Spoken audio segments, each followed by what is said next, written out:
Aula de hermenêutica. Vamos para a carta do apóstolo Tiago, capítulo 1. Nós estudamos até que versículo, vocês lembram? 11. Nós fomos então de Tiago 1 até o versículo 11. E agora nós vamos continuar com o versículo 12. E hoje eu trouxe mais uma Bíblia para vocês verem aqui. Essa é uma Bíblia de tradução ecumênica. Ela vai ser uma tradução diferente dessas que a gente lê em nossas igrejas. Por quê? Porque ela é feita não somente por pastores protestantes, é feita por críticos. Os críticos que são não de uma igreja ou outra, eles são críticos, eles são cientistas da religião, pegaram o texto grego original e eles fizeram uma outra tradução. Por isso, a gente vai estar comparando. E eu acredito que vocês fizeram alguma coisa parecida essa semana. Fizeram? Sim. O exercício? Tô passando limpo aqui também. Foi bom?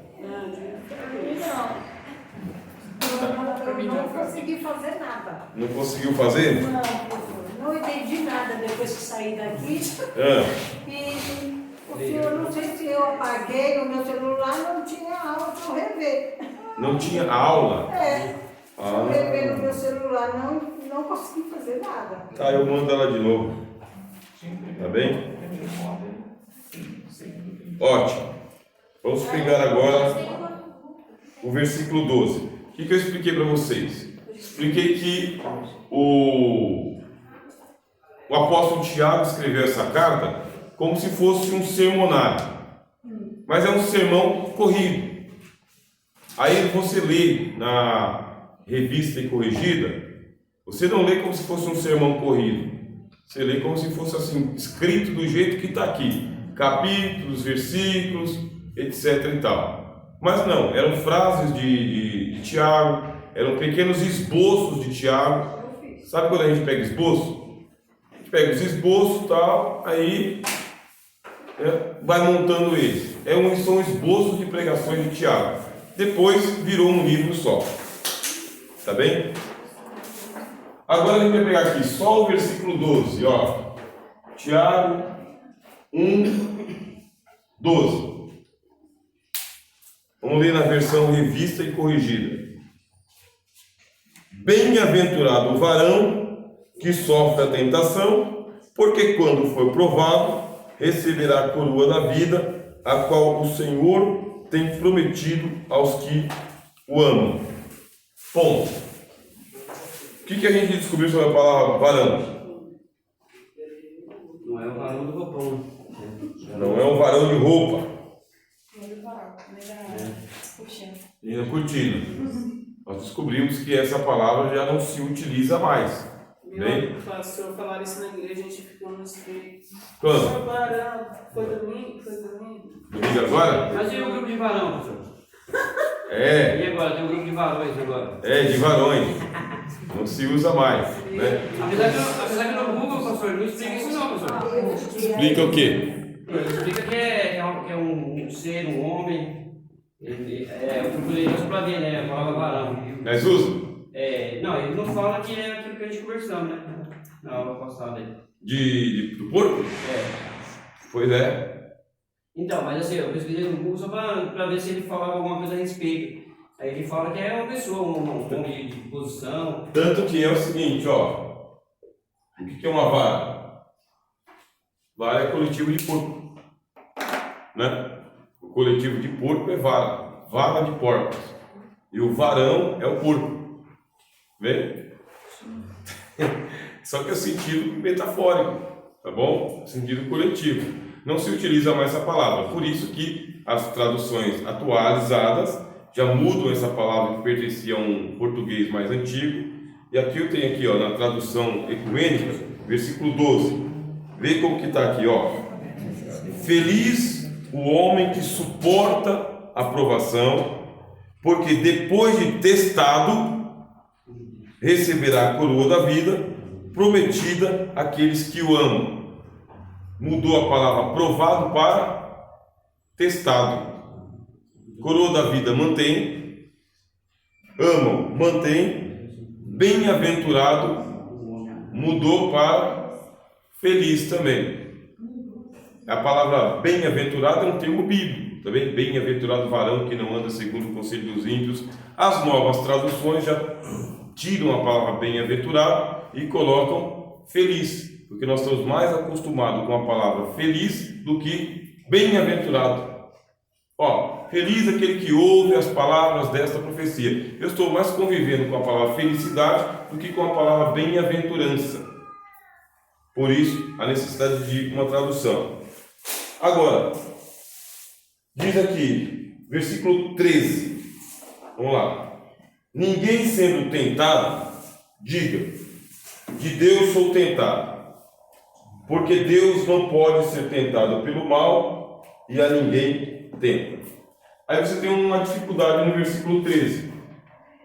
A gente viu, quando nós vamos para Gênesis 22, o que diz lá?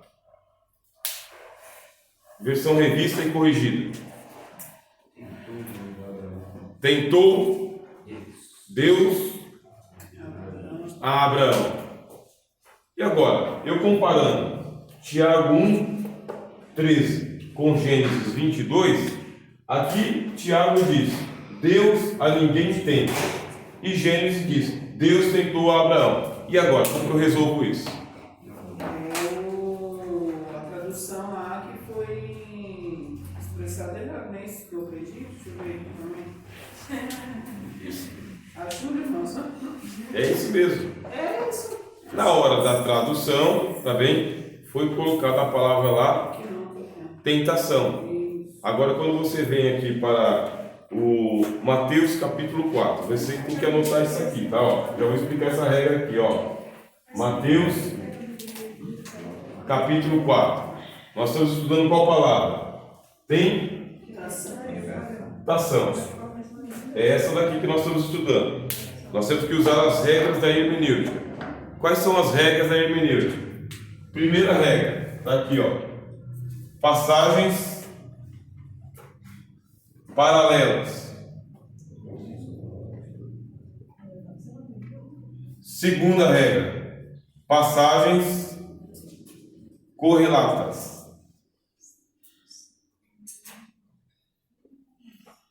O que são passagens paralelas? É quando você pega todos os textos que estão mais ou menos parecidos e você vai lendo eles em paralelo. Está vendo aqui? Por exemplo, Mateus, Marcos, Lucas e João. Todos eles falam da crucificação de Jesus? Todos. Então você vai lá em Mateus, lê sobre a crucificação de Jesus. Vai em Marcos e lê, vai em Lucas e lê, vai em João e lê. Qual que é o assunto? Ressurreição de Jesus. Passagens paralelas. Todos os 4 evangelhos falam da crucificação de Jesus. Algum outro texto fala da crucificação de Jesus? Sim, o apóstolo Paulo fala bastante, o apóstolo João fala também, o Apocalipse fala também. Mas ele fala do mesmo jeito que os evangelhos? Não, fala diferente. Aí nesse caso são passagens que se relacionam, tá vendo? Correlatas. Paralelo é aquele que conta a mesma história com palavras diferentes. Passagens correlatas é que falam do mesmo assunto, mas de outra forma. Aqui no caso, Tiago diz, ninguém sendo tentado, diga, de Deus sou tentado, porque Deus não tenta a ninguém e não pode ser tentado. Ponto. Gênesis diz, passagem correlata, tá vendo? Tentou o Senhor a Abraão. Está se correlacionando. Mateus capítulo 4. Aproximou-se o tentador. O tentador, quem que é o tentador? O diabo. Opa, aqui você tem um problema. Qual que é o problema? O diabo eu posso chamar de tentador. Tiago diz, Deus não pode ser o tentador. Gênesis diz, Deus tentou a Abraão. Aí você tem que resolver esse problema. Se Deus não pode tentar ninguém e Abraão foi tentado, será que foi o diabo que tentou Abraão para que Abraão sacrificasse o filho dele? Não entendi. O raciocínio é esse, Deus não pode tentar ninguém. Não. Mas Deus tentou Abraão. Só que Deus não pode tentar ninguém. Quem que é o tentador? O diabo. O diabo. Será que não foi o diabo que tentou a Abraão? Não.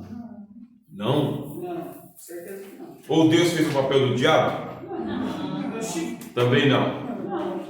Então qual que é a explicação? A explicação é a tradução lá, que a palavra mais incorreta lá, e isso aí. Tradução. Mas Deus não fez trabalho. É só você pegar uma outra tradução, eu vou pegar essa tradução aqui, nem vi ainda. Vamos ver o que ele diz aqui em Gênesis 22. Vamos ver se ele também mantém aqui, tentou o Senhor Abraão.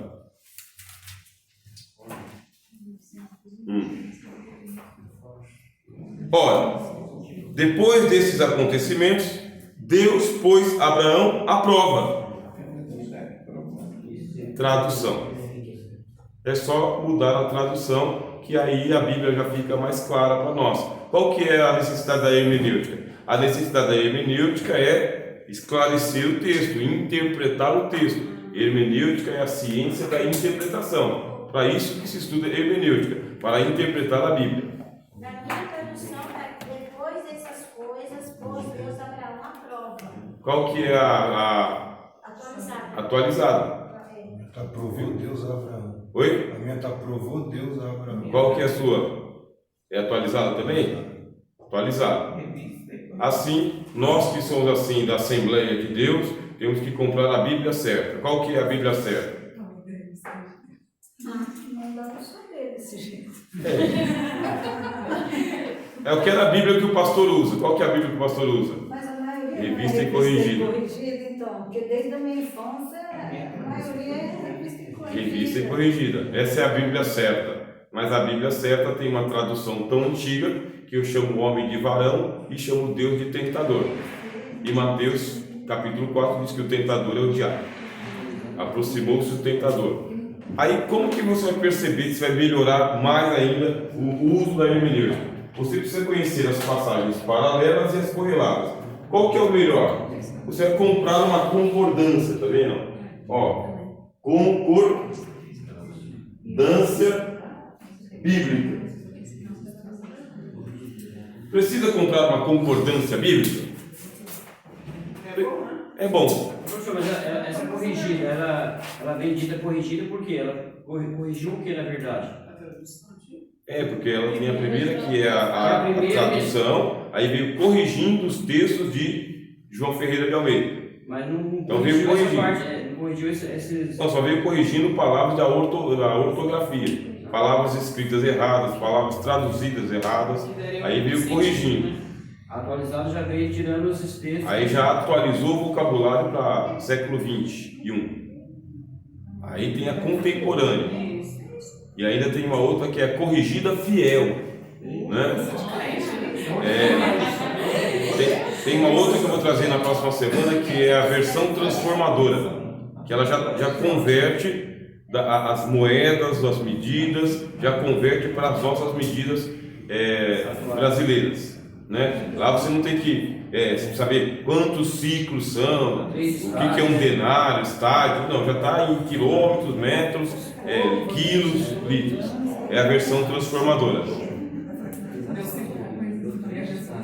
Por que eu tenho que fazer isso? Porque eu quero entender. Vai lá, compra uma concordância bíblica, se você quiser o livro físico, ou baixa um aplicativo chamado Concordância Bíblica, ou baixa um aplicativo de Bíblia que já vem com a concordância.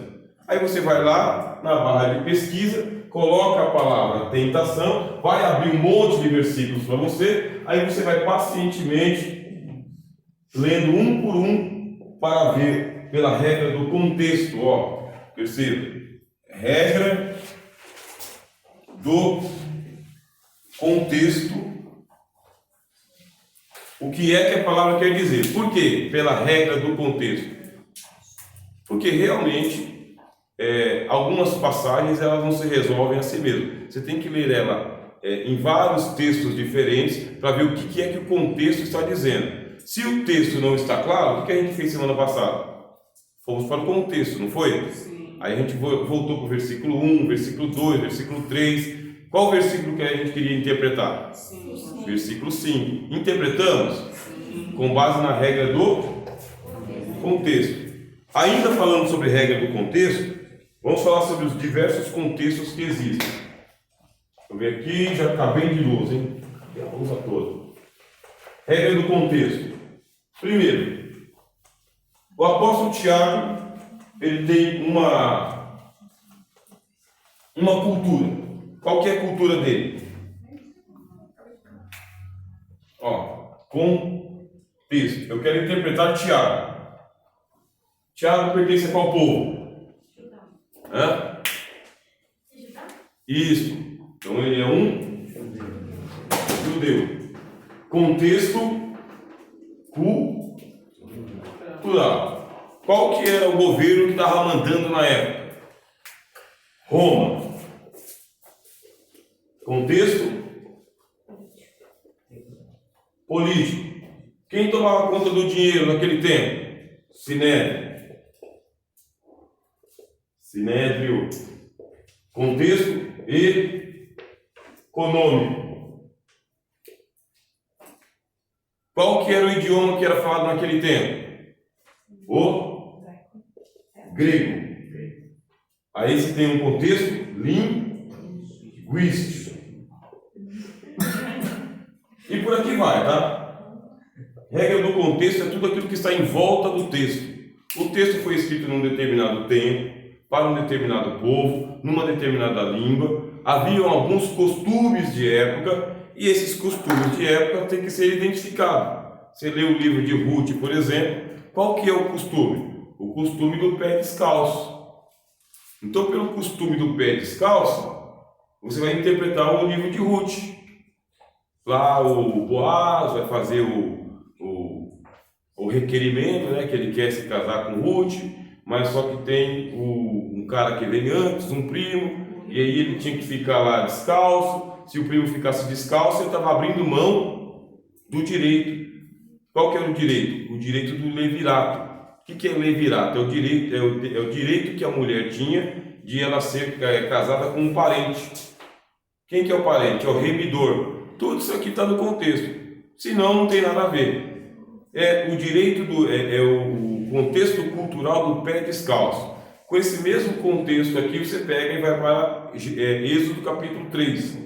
Retira a sandália dos teus pés, porque o lugar que você está pisando é terra santa. Deus está pedindo para o Moisés abrir mão daquele direito que ele tinha de estar pisando naquele lugar para pisar na terra santa. Você não pode pisar na terra santa com a tua sandália. Se você mantiver os seus pés calçados com essa sandália que é de lá, do Egito ou de Midian, você não vem para a terra santa.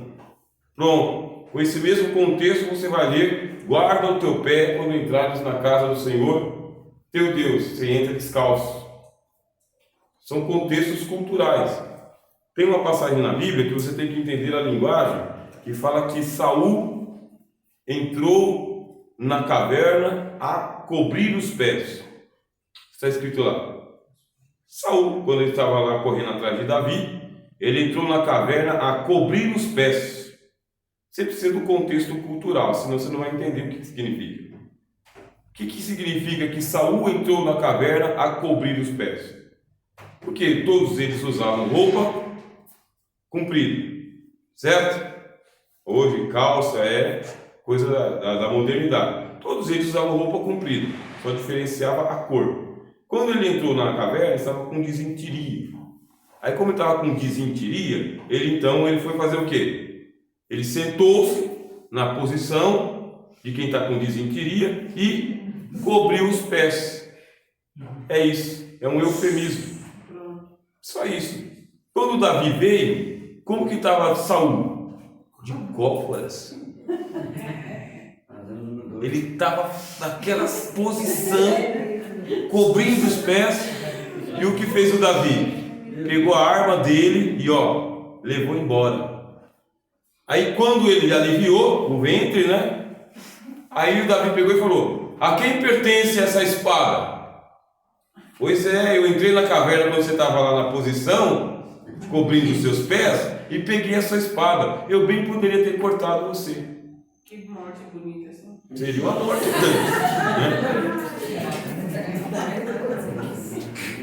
Por que foi utilizado esse tipo de linguagem? Por que a Bíblia não fala claramente, né, que ele estava com uma disenteria? Ele entrou numa caverna, pessoal, para poder fazer as necessidades fisiológicas dele. Nossa, Por quê? Legal. Porque existe uma linguagem chamada eu. Eu não sabia isso na Bíblia, essa parte. Eufemismo. é aula de hoje. Então. O que é eufemismo? É que quando o tradutor, tá bem? Ele traduziu para o português, nós temos um pudor, uma moralidade.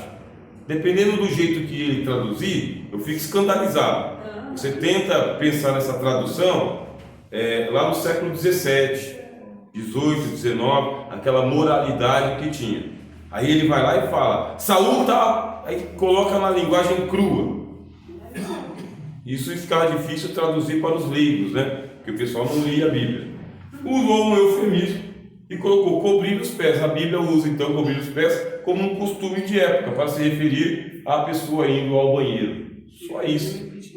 Nada mais que isso.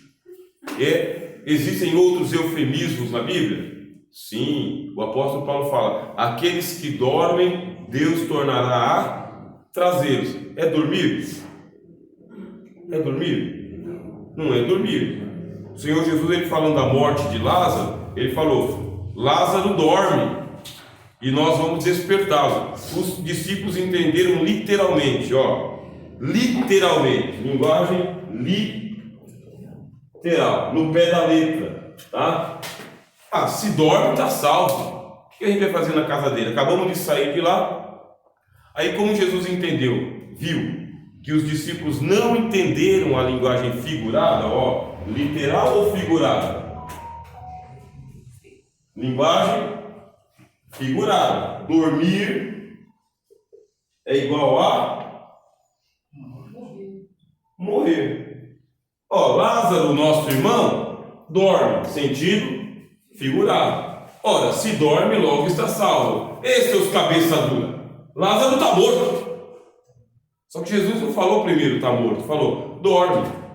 Aí, como eles não entenderam, Jesus entendendo que eles não viu que eles não entenderam, Lázaro está morto, e folgo por amor de vós, de que nós não estejamos lá. Aí Jesus vai explicando. Você pega o texto e você tem que saber, é linguagem figurada ou literal? Essa linguagem figurada aqui, que figura de linguagem é essa? Pode ser um eufemismo, como esse daqui. Se for um eufemismo, é uma linguagem mais leve falar, os que dormem no Senhor, Deus tornará a trazer para eles, do que eu falar, os que estão mortos, Jesus vai levantar de novo da sepultura. Às vezes fala literalmente, e às vezes fala figuradamente. E eu só tenho que descobrir que figura de linguagem que é esta. O que significa. E na língua portuguesa tem todas essas figuras de linguagem. Um monte delas que a gente vai passar aos poucos para você aqui. Tentação. Tem que estava vendo aqui. Tentação. É figurado ou é literal? Ser tentado. Ninguém sendo tentado diga, de Deus sou tentado, porque Deus não pode ser tentado pelo mal e a ninguém tenta. A palavra tentação, você vai entender ela no sentido figurado ou literal? Né? O que Tiago é literal, né? Literal. Tentação é tentação mesmo, né? É uma ação que vai tentar você, bom? É literal. Agora, existem outras palavras figuradas. Por exemplo, Jesus ele fala: este é o meu corpo que é partido por vós. Fazei isto em memória de mim. Ele pegou um pedaço de pão ou de carne e disse que é corpo. Tendo pegado o pão, o partiu e disse: isto é o meu corpo. Literalmente, pão. Figurativamente, corpo. Quando ele disse, isto é o meu corpo, que figura de linguagem que é? Chama-se metáfora. Jesus é o mestre da figura de linguagem. Ele usava muita figura de linguagem. E quando ele disse que aquele pão era o corpo dele, está usando uma figura de linguagem chamada metáfora. Qual é a importância de eu entender isso? É importante porque a Igreja Católica, pegando esse texto aqui, disse que na hora da Eucaristia, que eles não chamam de ceia, né? Na hora da Eucaristia, aquela bolachinha de trigo, né? Insossa, que eles chamam de pão, para mim é hóstia, né? É uma bolachinha de trigo insossa, não tem gosto de nada, não tem nem gosto de farinha, ela desmancha na boca. Eles pegam aquela hóstia e falam: esse aqui é o meu corpo. Jesus pegou a hóstia, pegou um pão, mas eles transformaram em hóstia. E eles dizem que naquela hora a hóstia se transforma na carne de Jesus, que Jesus falou, e transforma-se em carne literalmente, e o vinho torna-se em sangue literalmente. Uma hermenêutica. É só você usar a hermenêutica. Na hermenêutica tem uma figura de linguagem chamada metáfora, onde Cristo pegou um pão e o pão está representando o seu corpo. Ele pegou e partiu o pão e entregou aos seus discípulos: tomai e comei, isto é meu corpo que é partido por vós. Fazei isso todas as vezes que comerdes em memória. Aí o texto diz: é um é em memória.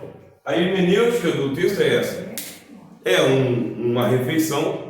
Nessa refeição você tem pão e vinho. O pão representa corpo, o vinho representa sangue. Fazer isto em memória de mim, porque todas as vezes que comerdes este, é isso que diz? Você come corpo? Todas as vezes que comerdes este pão e beberdes este cálice, anunciais a morte do quê? Do corpo do Senhor até que venha. Isso é hermenêutica. Por isso que a gente não tem dúvida ao apresentar para vocês a Santa Ceia como sendo um memorial da morte do Senhor Jesus. Ponto. É da morte, tá bem?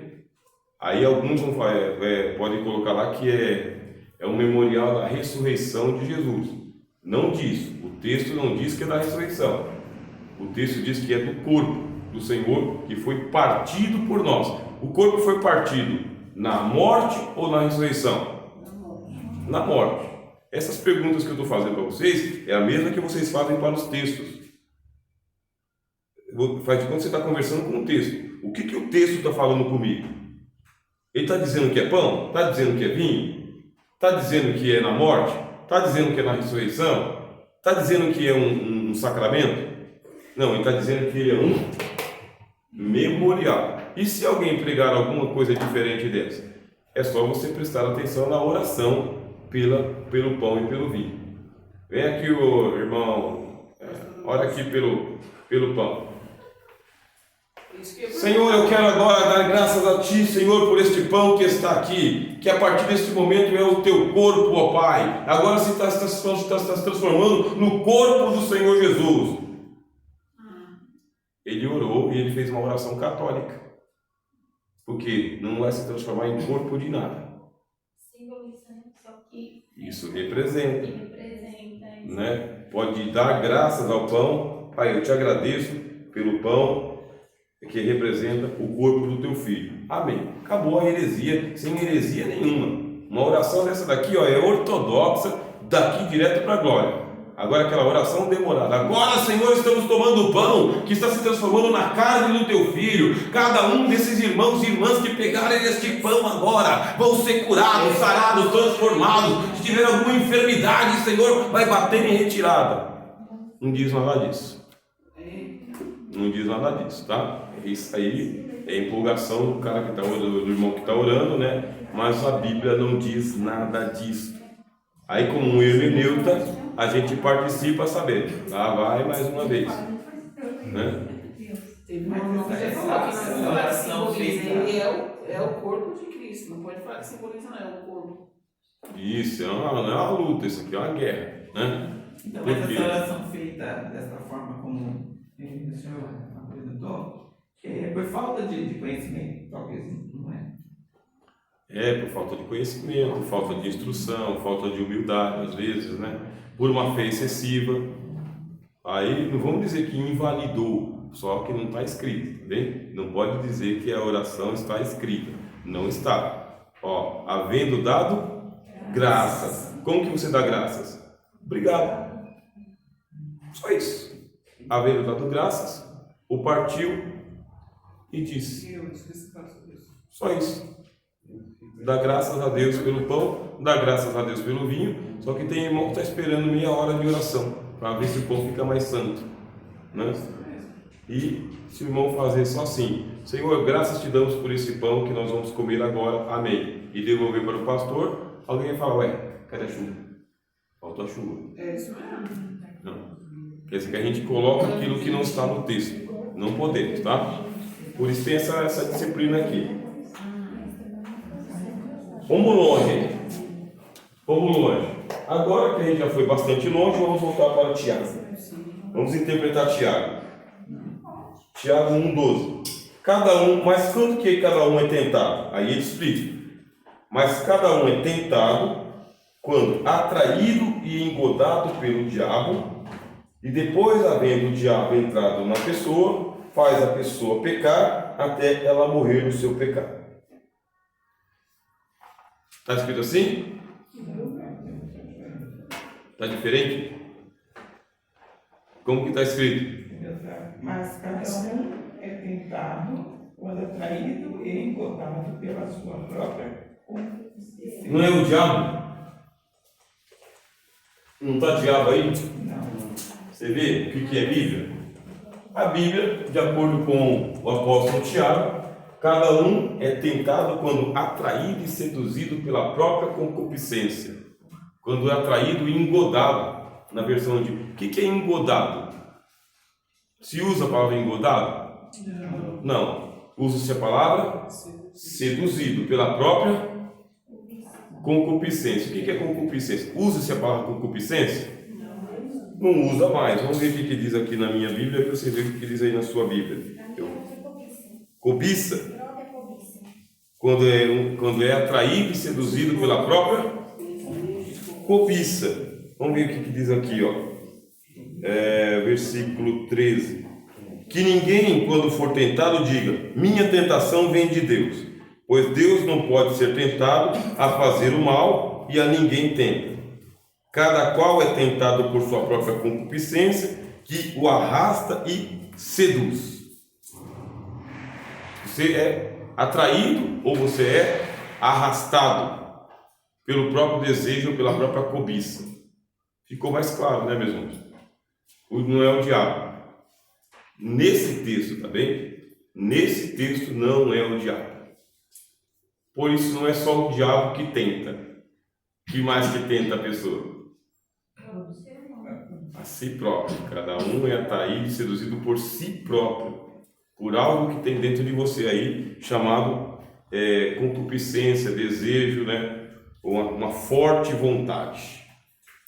Continuando.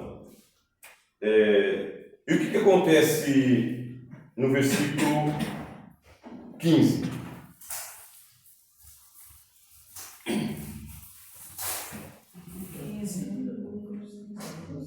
Depois, havendo a concupiscência concebido, dá à luz o pecado. E o pecado sendo consumado, quer dizer, o pecado não é fácil de você praticar. Olha o que o texto está dizendo. O pecado é a ação. O pecado não é a intenção. Existe um processo, tá bem? Quando você comete o pecado tem que ser consumado.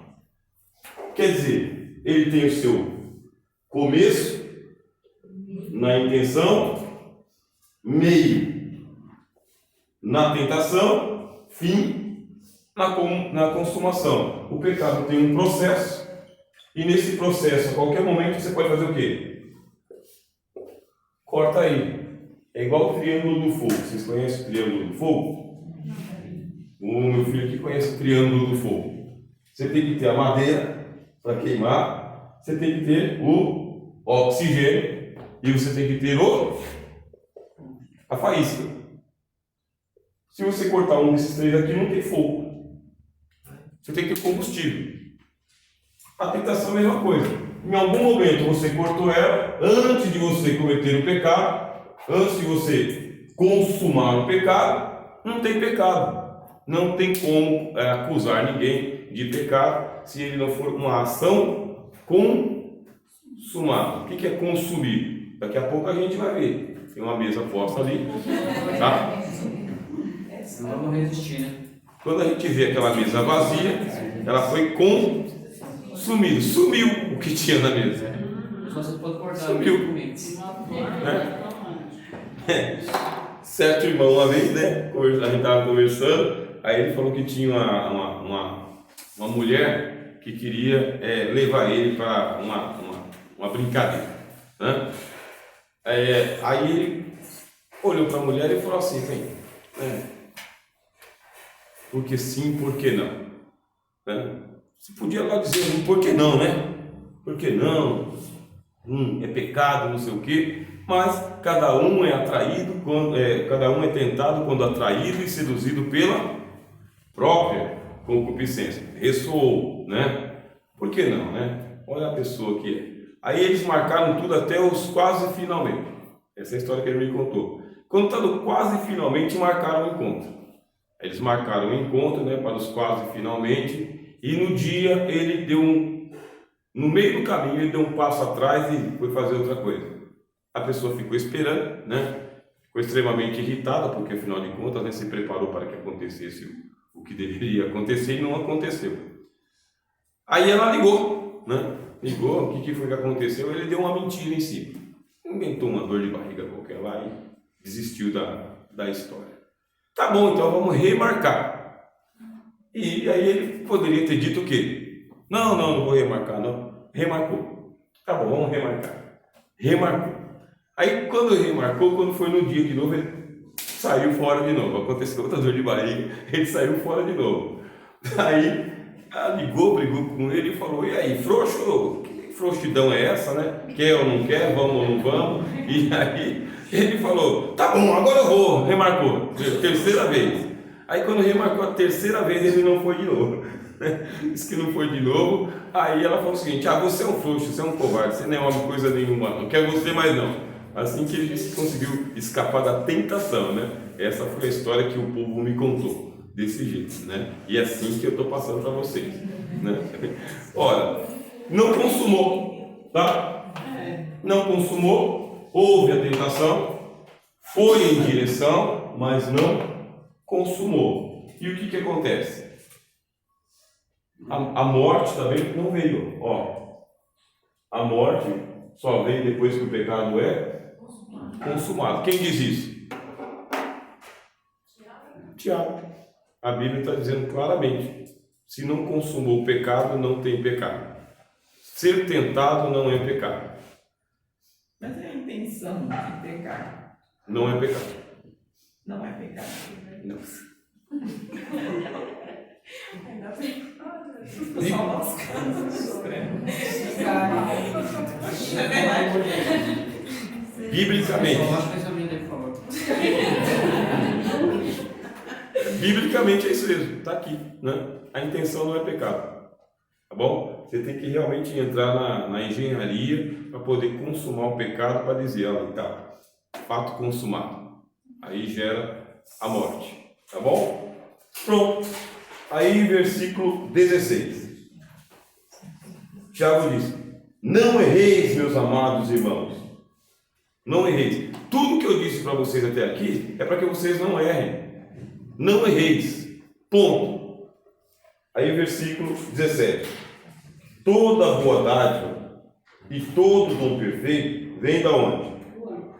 Do alto, descendo do Pai das luzes, em quem não há mudança e nem sombra de variação. Aí você diz, o que tem a ver o versículo 16 com o versículo 17? Nada. É uma frase solta. Essa era uma frase que é um ditado popular de Tiago. Ele sempre falava isso. Não erreis, amados irmãos. Não erreis, amados irmãos. Como o Tiago está escrevendo os sermões dele, agora está compilando, o que ele faz? Pega a frase de Tiago e coloca aqui. Porque ela ficou bem encaixada aqui. Mas ela é uma frase solta. Ela tanto cabe com uma parte de cima, quanto ela cabe com a parte de baixo, mas ela é uma frase solta de Tiago. Igual você e eu, de vez em quando não tem lá a frase-chave, que a gente sempre repete. Pronto. Frase-chave de Tiago. Toda boa dádiva e todo dom perfeito vem do alto, descendo do Pai das luzes, em quem não há mudança nem sombra de variação. Aí você vai fazer a seguinte pergunta: quem que é o Pai das luzes? Deus. Está no texto que é Deus? Não. Ele não poderia ter dito diretamente: vem de Deus? Ele não disse lá no versículo 5: quem tem falta de sabedoria, peça a Deus? Por que aqui ele fala diretamente peça a Deus e aqui ele fala Pai das luzes? Figura de linguagem. Bem, mais uma vez ele deixa de falar o sentido literal para usar uma figura de linguagem, porque a figura de linguagem ela é mais carregada de significado. Tenta imaginar Pai das luzes, não é o Filho da luz. Olha só a linguagem dele. O dom é perfeito. O dom vem da onde? Do alto, vem descendo. E se ele é o Pai das luzes, como que o dom chega até você? O que o dom de Deus faz? Ilumina você. Todo dom perfeito te ilumina. Ele já vem todo iluminado, todo cheio de luz, descendo do Pai das luzes, em quem não há mudança e nem sombra. Aí você pega o versículo 5 e lê de novo. Pega aqui o versículo 17 e combina ele com o versículo 5 e 6. Pode ver como que a hermenêutica funciona. Vê como ficou claríssimo. Você tem falta de sabedoria, você peça a Deus. Você não tem um dom, você peça a Deus. Deus dá liberalmente. Da onde que vem? Vem do alto. Deus lança em rosto? Não. Por quê? Porque ele não tem nem mudança e nem sombra de variação. Não tem. E peça, porém, com fé. Porque Deus vai dar para você o dom perfeito dele, para ficar com você. Olha lá. Versículo 18. Que hora que é, por favor? 8:23. Jesus, que hora demorada. Beze. Quer alguém, professor? Cadê ela, professor? Hoje eu estou sem água. Que tá... Segundo a sua vontade, ele nos gerou pela palavra da verdade.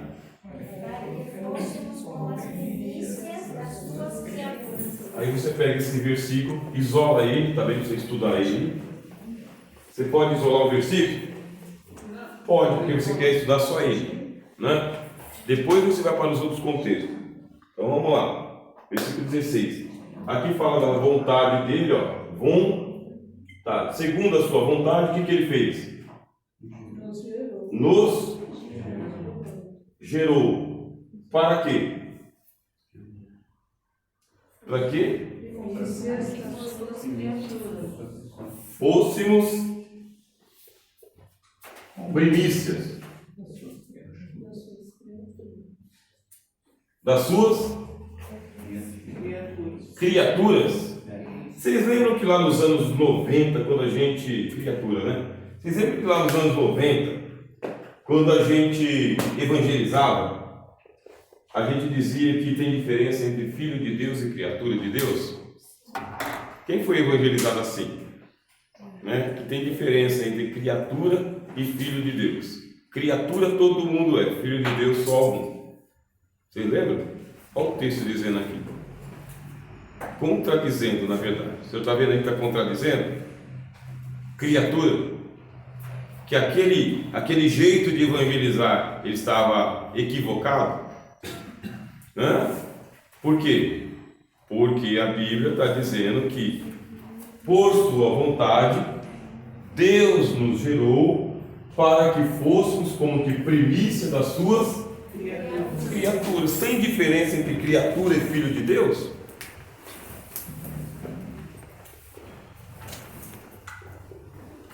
Ok, obrigado.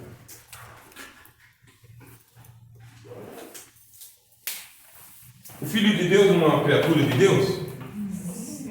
Tem algum outro texto que fala que nós somos criatura? 2 Coríntios, capítulo 5, não lembro bem o versículo, 17. O que diz?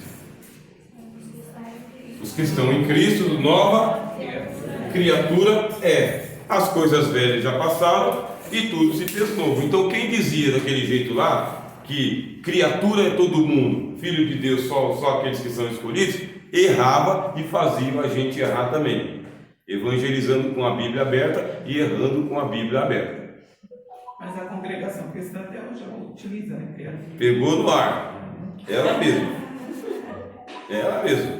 né? E ela ensinou assim, continua ensinando. Por quê? Pega um texto só, você não pode pegar um texto só, você tem que pegar diversos textos. Olha, Jesus ele é o primogênito de toda a criação. Aqui. Jesus é o primogênito de toda a criação. Criação, criatura. E o que é primícias? Será que alguma outra tradução tem aí uma palavra primícias? Todas sempre primícias, né? Aí você tem que entender agora, dentro da cultura bíblica, o que significa a palavra primícias. Aí você vai ter que um dia estudar Velho Testamento, porque essa linguagem pertence ao Velho Testamento. Lá no Velho Testamento você vai ouvir falar sobre a festa das primícias. Primícias, tá certo, né? Assim. Festa das primícias, o que diz a teologia do Velho Testamento?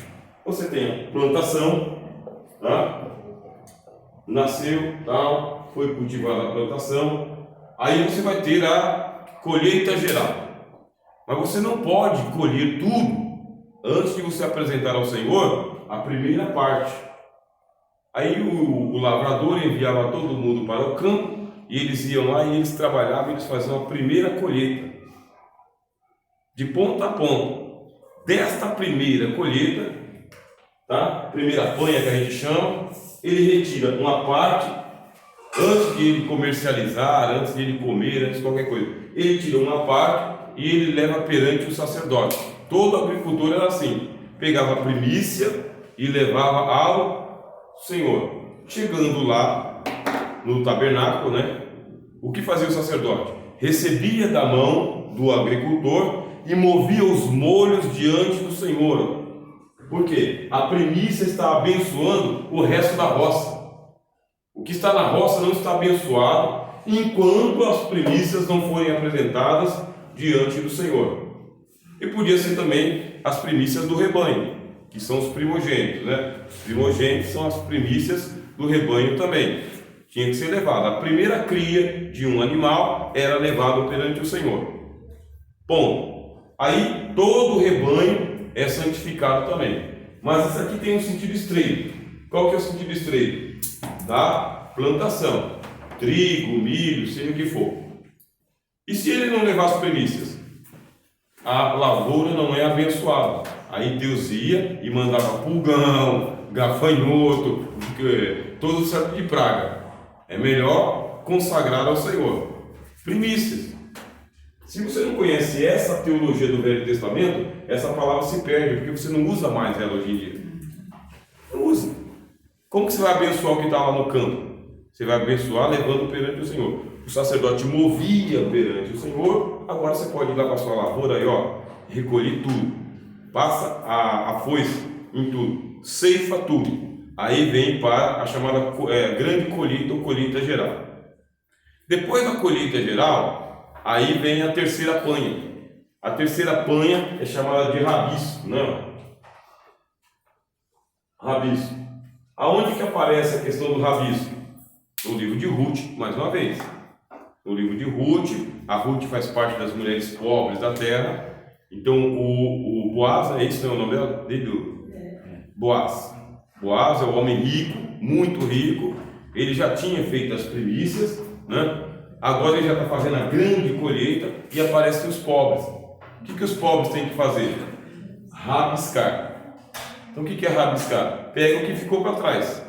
Tinha aqueles lugares na lavoura que era de difícil acesso, deixava para os pobres, né? A lei dizia: não rebuscarás aquilo que você deixou para trás. Se caiu, deixa na terra. Se caiu, você não vai lá ficar pegando rabisco para você não, para que os pobres tenham com que se alimentar. Ruth, que era pobre, junto com a sua sogra, ela ia na hora do rabisco. Esse é o contexto. Aí você fala, mas isso aí é literal? É literal. É histórico? É histórico. Mas qual que é o sentido disso? O sentido é justamente esse, ó. Nós fomos gerados como lavoura de Deus, e nessa lavoura de Deus Deus está fazendo a primeira panha. Então quem que é a primeira panha? Nós somos a primeira panha. E o que está acontecendo conosco? Estamos sendo movidos perante o Senhor. E a grande colheita? Quando que acontece essa grande colheita? A grande colheita é na ressurreição. Na grande ressurreição. Ó, mete a tua foice à terra, porque a sua seara já está madura, para que ela seja colhida. Está onde? Está em Apocalipse. Foi visto um anjo, e o anjo podia meter a foice e ceifar toda a lavoura de Deus. Nós estamos sendo primícias, Cristo está nos movendo diante de Deus. No dia da ressurreição, a grande colheita, e vai ficar algum rabisco para trás? Fica o rabisco para trás. Quando? Os salvos da grande tribulação. Aula de escatologia. Não vai ser salvo um monte de gente durante a grande tribulação, governo do anticristo. Pensa num cara 1000 vezes pior do que o cara que está no Supremo agora. Tá? Pensa num cara endiabrado, demoniado, né? Cheio de Satanás por dentro. Esse aí é só souvenir, né? Amostra grátis. Agora imagina um cara desse aí investido nos poderes do dragão durante a grande tribulação sobre o mundo inteiro, que é o anticristo. Por isso a gente ensina como?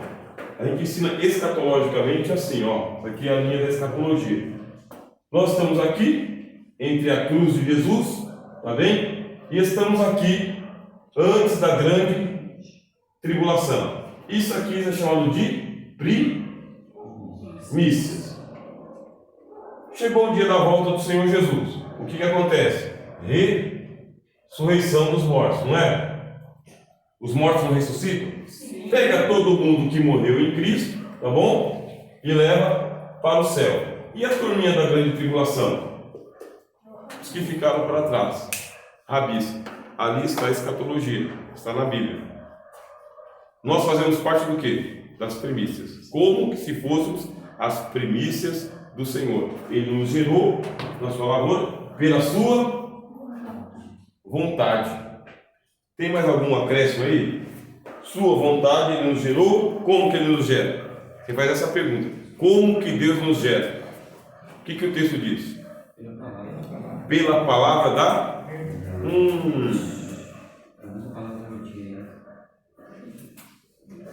Só pela palavra da verdade. Aonde que está isso no Velho Testamento? A teologia do Velho Testamento. Você não pode fazer uma camisa com 2 tipos de fios. Está escrito lá. Se for algodão, vai ser só de algodão. Se for de seda, vai ser só de seda. Se for de estopa, vai ser só de estopa. Você não vai fazer uma camisa com 2 tipos de fio. Você não vai colocar 2 sementes numa mesma cova. Ou feijão ou milho. Você não coloca 2 sementes misturadas. É assim que está. Você não pode misturar a palavra de Deus com a do diabo. Não pode misturar a palavra da verdade com a mentira. Tem que ser só a palavra da verdade. Só essa que nos gera. Só essa nos torna lavoura de Deus. Só essa gera filhos para Deus. Aí como que eu vou saber a diferença entre a verdade e a mentira? Bíblia, irmão. Bíblia, você pega a Bíblia do jeito que está aqui e ensina a Bíblia do jeito que está aqui. Evita ao máximo trazer os filósofos para cima do púlpito. Evita ao máximo ficar fazendo citação de pensadores famosos. Evita ao máximo ficar referenciando através de teólogo ABC. Evita ao máximo. Se você falar de acordo com um filósofo, o poeta, não sei quem lá, isso aí é mosca no cordeiro, né? Chegou ali para atrapalhar. Aí eu perco um maior tempão ouvindo o que o cara disse lá, de acordo com o teólogo e tal, e cadê a Bíblia? E cadê a palavra da verdade? Quando que a gente é gerado? Só é gerado pela palavra da verdade. Isso aqui é hermenêutica, é você interpretando o texto com o texto. A gente nem precisou sair. E se a palavra da verdade não for pregada, o que vai gerar? Ninguém. Não gera ninguém. Alguma pergunta, irmãos? Deu uma clareada? Bom, né? Deu, né? Vamos para o versículo 19. Aqui no versículo 19, ele vai completo, tá bem? Porque é o novo pensamento de Tiago. Ele vai completo até o versículo 27. Sobre a prática da palavra de Deus. É um novo sermão de Tiago. Ele terminou o que tinha que falar até o versículo 18. Ele tem um novo sermão de Tiago. Sabeis isto, meus amados irmãos. Mas todo homem seja pronto para ouvir, tardio para se irar, porque a ira do homem não opera a justiça de Deus. Deixa eu ver aqui na outra tradução como que fica. Vós sois sábios, irmãos meus muito amados. Todavia, que ninguém negligencie o ser pronto para escutar, lento para falar, lento para se encolerizar, pois a cólera do homem não realiza a justiça de Deus. Agora vocês interpretem para mim o que Tiago quer dizer. Interpreta aqui, meu irmão. Comece a interpretar. O que Tiago quis dizer?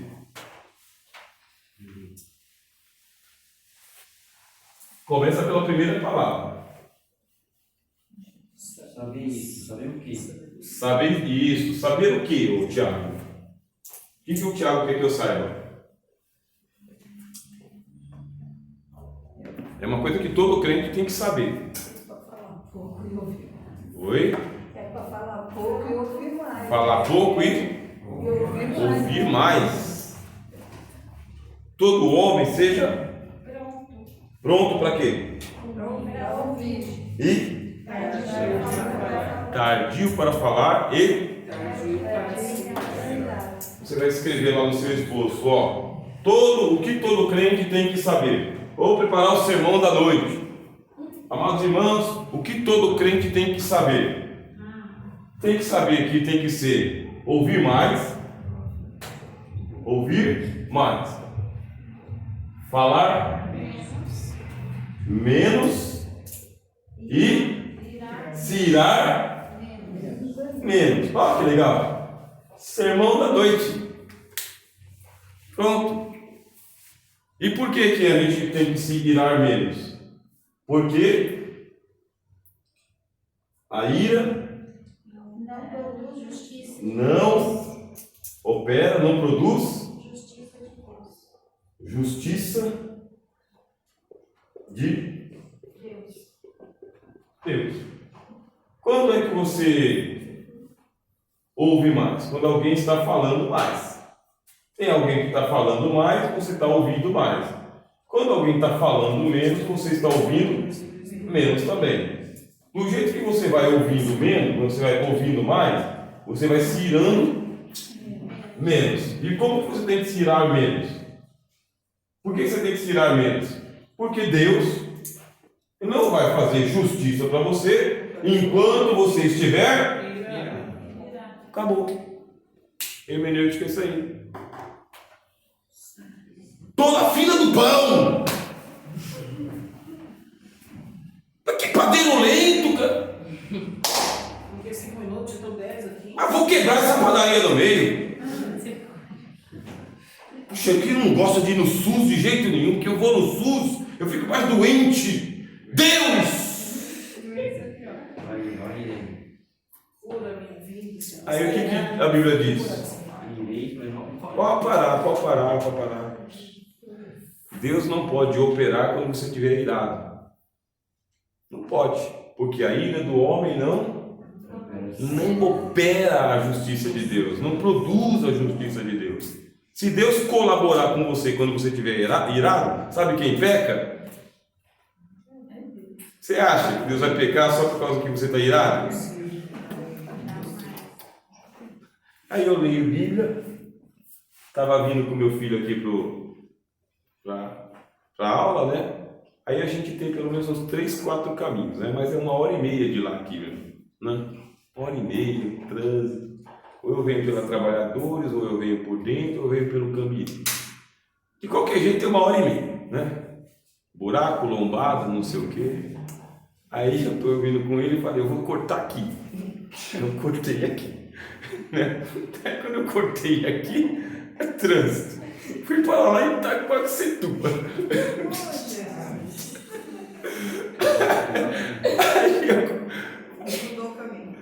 Aí eu mudei o caminho e falei, Adriel, você não me falou, cara, que eu estava indo pro caminho errado, meu? Você não pegou o volante da minha mão, cara? Tá vendo que o cara tá errando, né? A gente veio se extrovertendo, né? Mas por dentro de mim eu tava falando, puxa, mas como que um cara Uber que nem eu? Eu sou Uber, eu sou Uber. Né? Eu entrei pelo caminho de Itaquaquecetuba, uma rua tudo ruim, cara, né? Sem iluminação. E ele rindo ainda. Você pega um garoto rindo de você quando está com raiva e joga pela janela.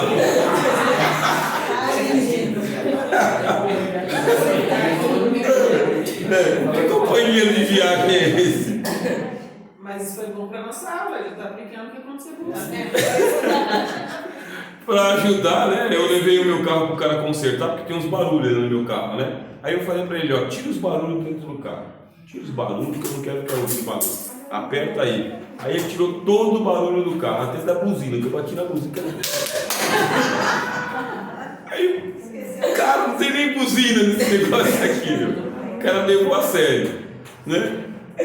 Esses entreveros, esses imprevistos, o erro da vida, coloca a gente em estado de ira, né? Aí vai irando, aí tem trânsito, aí tem não sei o que, vai que numa vez eu caio no buraco e arrebenta a roda do carro, né? E aí é culpa de quem? De Deus, que não me iluminou a mente para eu continuar no caminho que eu já conheço. Tem um caminho que eu já conheço, já sei onde tem a lombada, onde tem o farol, onde que tem um radar, onde que tem trânsito, eu sei. Foi Deus que não me iluminou a mente, né? Tá certo? Não? Misericórdia, né? Então, por isso que a Bíblia é boa, né? Ô crente, olha o que você tem que saber. Ouça mais a palavra de Deus. Fala menos o que você está falando, né? Do jeito que você fala menos, você vai se irar menos. Porque você irado, você não vai fazer justiça nenhuma. Deus não vai fazer nada. Porque se Deus fizer alguma coisa por você para satisfazer a sua ira, quem vai pecar? Deus. Pronto. Em outro texto, o apóstolo Paulo fala o quê? Irai-vos e não pequeis. Que regra que é essa? Passagem correlata. Numa fala, a ira do homem não opera a justiça de Deus, e na outra passagem correlata, que fala do mesmo assunto, irai-vos e não pequeis. E o que Paulo complementa? Não se ponha o sol sobre a vossa ira. Ó, irou, estou irado, mas não peca. Você tem até o pôr do sol para você resolver sua raiva. Não dorme com ódio. Ai, que ódio! Não dorme com ódio. não se ponha o sol sobre a vossa ira. Pronto. Aí, conta até 1000, né? Faz um surto, tá? Dá uma volta na praça, né? É aquele bom, né? Bíblia. Aí saiu, chegou no trânsito e deu o dedo no meio corpo. Você falou isso.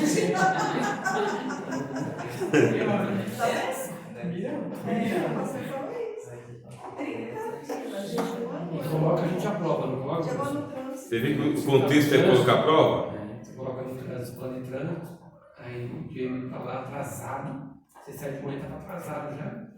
Aí 2 vans indo para lá assim, 2 vão conversando, abriu as portas, conversando, e você querendo passar. E você ali vendo que você tá. Aí eu dou uma buzinadinha, passa por cima.